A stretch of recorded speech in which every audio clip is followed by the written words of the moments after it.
Before I hand over to the main speaker, I'd like just to remember Volunteer Tony Ahern and a friend of mine as well, a friend of us all, Dan Hampton as well, that they're not forgotten. I'd like to call in Councillor Eoghan Jeffers, so main speaker.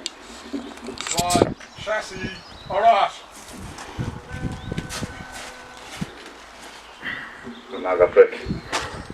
Babylon Wake's Gavaile Cllr, agus a Féin Corrog, the G and Commemoration. It's an honour for me to have been asked to speak here today at Volunteer Tony Ahern's Commemoration. To be given this chance is something I will certainly remember and cherish for the rest of my days. When asked to give the oration, I recall to memory of coming here down through the years.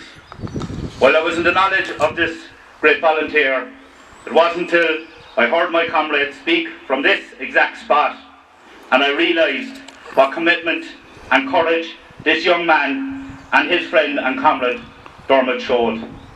A young man from Mayfield who attended the Mon. He was very active in sport and athletics, especially with Clan Ahern, and he achieved a lot with them. He also then went into the building line. Nothing too unordinary to any young lad of the time. Tony was following the normal strand of many young people of his time, but that was all to change. Inside Tony was something heroic. In his mind was not the normal thoughts of young people, but something special. The understanding, compassion and will to do something about the conditions of his fellow citizens in the north. Tony, a young man from a working class part of our city, Mayfield, was as far as you could get from the Troubles. But Tony, like his friend Dermot and so many others, realised that the oppression of the nationalist community in the north could not be given a blind eye to because of his geography or the colour of his County GA jersey. Tony, from a young age, was well up to speed with the politics of the day. He was well aware of partition and the effect it was having on people in the north and in fact throughout the island. While the conservative southern state would have wanted to shelter the people in the south of what was happening in the north and to shelter their own abandonment and their failure to respond to the oppression of the nationalist community in the north. But Tony would have been aware of unequal voting rights, the inability of finding a job, the inability of getting a house, the atrocities such as Ballymurphy and Bloody Sunday, to name but a few, inflicted upon his people, and I repeat, his people. Honnig sé létrum a bhí dhéanamh an pobal náisiúnach agus a tuisceart agus ghlach sé ballríocht do óglaigh na hÉireann agus ghlach sé páirc sa dro de gona fórsí na Breataine.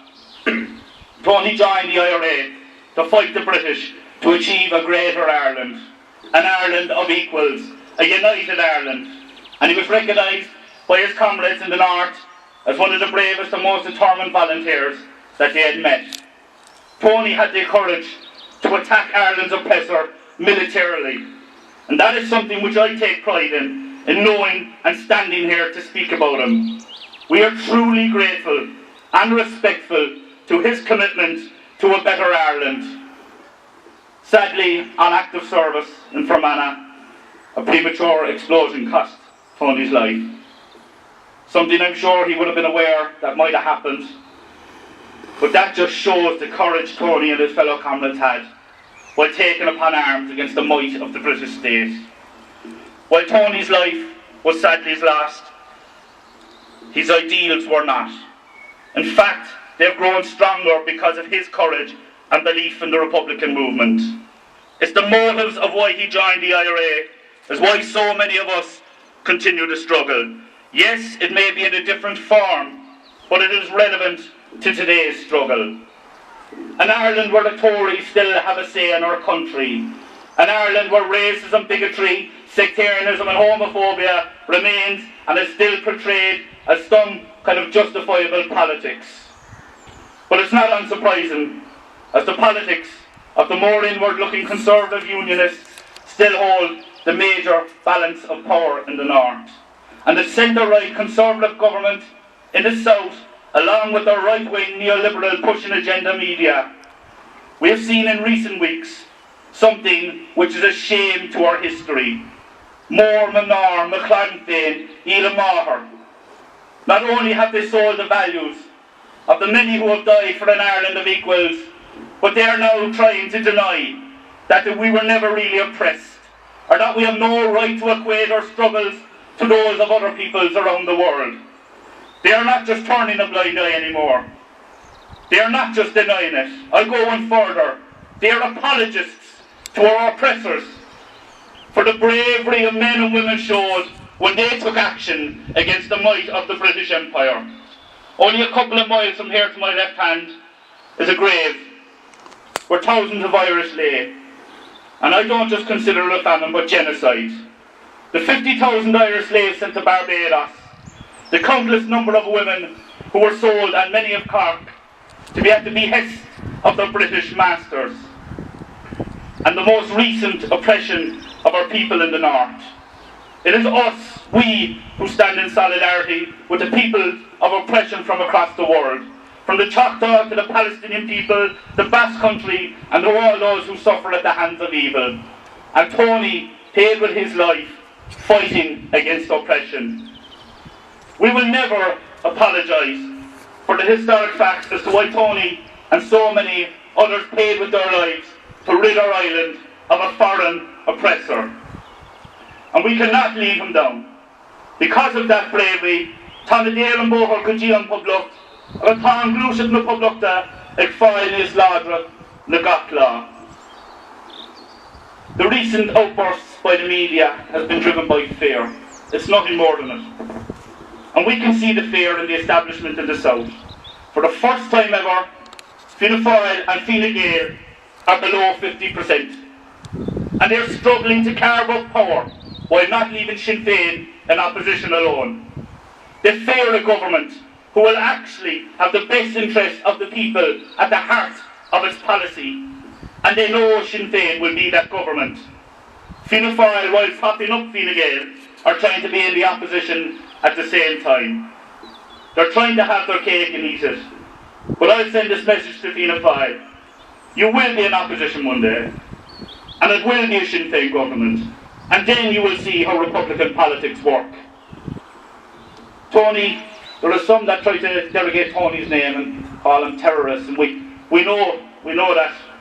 But Tony was as brave as Wolfe, as Connolly and Sands. Your courage will never be forgotten, and we won't leave you down. We must be stronger and more committed than ever before. We must not be afraid of the challenges ahead. They will be hard, but it's something we mustn't fear. In fact, we must envy it, because with hard work and given the determination that Tony showed, if we can equal that, we will achieve the Ireland he died for, Eoghan.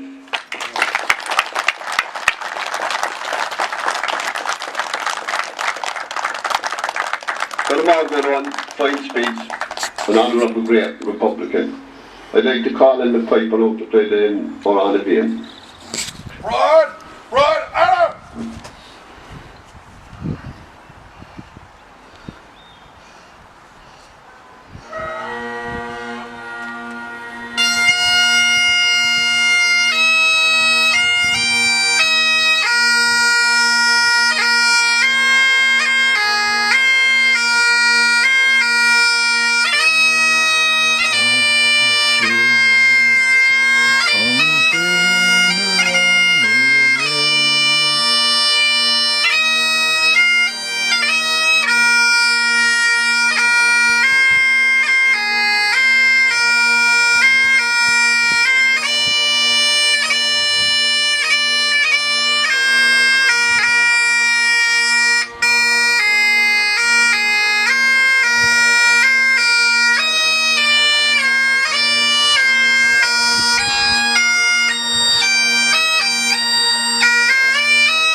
Before we leave the breath, I would just like to invite everyone back to the tavern for a minute.